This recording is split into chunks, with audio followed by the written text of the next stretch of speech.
Today we are going to learn how to make a marketing plan. Before that, we should know these 6 components. The first component is market research. We should know our target market group, consumer buying habits, product trends, current sales and so on. Every product has its position. Low price or high price, low quality or high quality. We should have ideas about how our product differentiates from other competitors. Ask 5 WH questions to find our target market. There's common demographics information of the target market you'll need to recognize: age range, gender, income, countries, race and etc.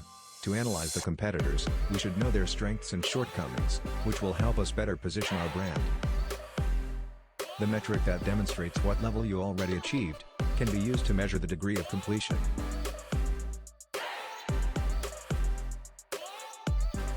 A budget determines which marketing strategy we will make.